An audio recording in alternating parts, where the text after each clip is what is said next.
सुबह सुबह मोबाइल में रिंग हो रही थी। बबलू भैया ने फ़ोन किया था।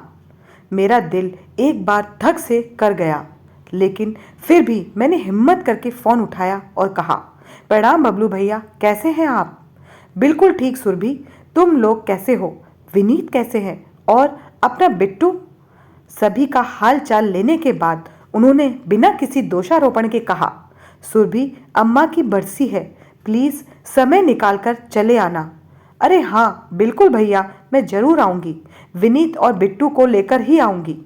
बबलू भैया ने सब हालचाल लेकर फ़ोन रख दिया। अभी दिमाग स्थिर भी नहीं हुआ था कि आदित्य भैया ने फ़ोन किया और कहा, सुरभि, अम्मा की बरसी है, आ रही हो ना? हाँ भैया, अभी बबलू भैया ने फ़ोन किया था। मैं शाम को विनीत आएंगे तो उनसे बात कर लेती हूँ। आना तो पक्का ही है। उन्होंने कहा, मैं फ़ोन रखता हूँ। मुझे ऐसा लगा कि आदित्य भैया को बबलू भैया का नाम लेना अच्छा नहीं लगा। मेरे दिल में एक अजीब सी टीस उठ गई।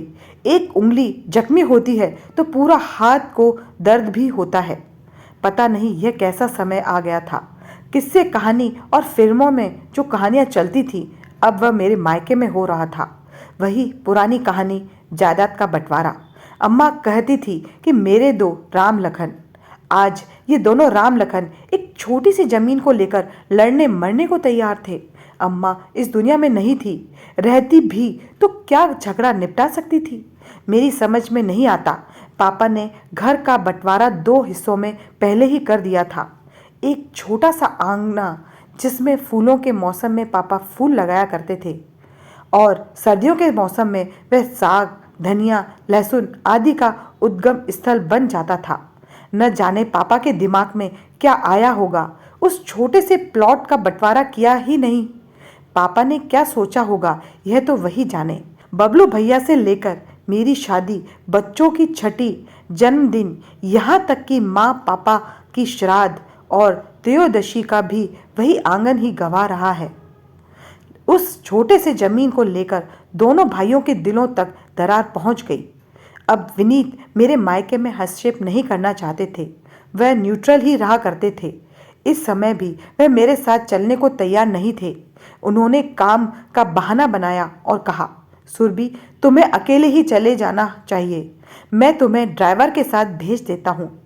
ठीक है, मैंने भी इतना ही जवाब दिया, क्योंकि मैं भी नहीं चाहती थी वहाँ की आग विनीत तक या उसके परिवार तक पहुँचे। अपने ख्यालों में खोई मैं कब घर पहुंच गई, मुझे ख्याल ही नहीं आया। वही घर जिसे मैं अपना कहती थी मायका, यही शब्द जिसका भरोसा एक ब्याता नारी सबसे ज्यादा समझ सकती है, आज पराया सा लग रहा था। घुसते ही माँ पापा की तस्वीर मुंह चिढ़ा रही थी। माँ की बरसी थी तो भाई भाभी और घर के सारे लोग पूजा पाठ में व्यस्त थे। मेरी तरफ ज्यादा ध्यान किसी का भी नहीं गया था। मैं उसी आंगन में उतरकर चली गई जो आज युद्ध का मैदान बना हुआ था। वहां पहुंचते ही मेरी आंखों में आंसू आ गए। अभी भी कोने में सहमे से बेला और सुरमई के फूल लगे हुए थे। उसी आंगन को गवाह बनाकर मैंने अपने हाथों में सुहाग चूड़ा पहनकर उस घर से विदाई ली थी। मेरी आंखों में आंसू आ गए। तभी बबलू भैया की नज़र मुझ पर पड़ी। उन्होंने बड़े प्रेम से मेरा स्वागत किया।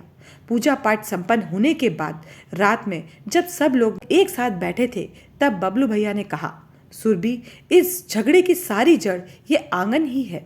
हम दोनों भाइयों ने फैसला किया है कि अब पूरा घर ही हम बिल्डर को दे दे। वह यहाँ एक बड़ा सा मार्केटिंग कॉम्प्लेक्स बनवाएगा और उससे लगे हुए मल्टी स्टोरी बिल्डिंग, जिसमें से 3-3 फ्लैट हमें मिल जाएंगे। सारी लड़ाई खत्म।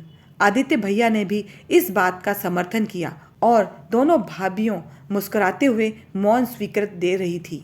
मैं क्या कहती, मेरी समझ में नहीं आया, क्योंकि लड़कियां तो मायके में पराया धन होती हैं। अब वह घर कहाँ रह गया, एक मायका था पराया हो गया। मैंने भी उनकी हाँ में हाँ मिलाते हुए कहा, हाँ भैया, यह बिल्कुल सही रहेगा। लेकिन मेरे अंदर की टीस अब और ज़्यादा गहरी हो गई थी। वहाँ से लौटते हुए मुझे लगा, अब कहाँ रह गया मायका।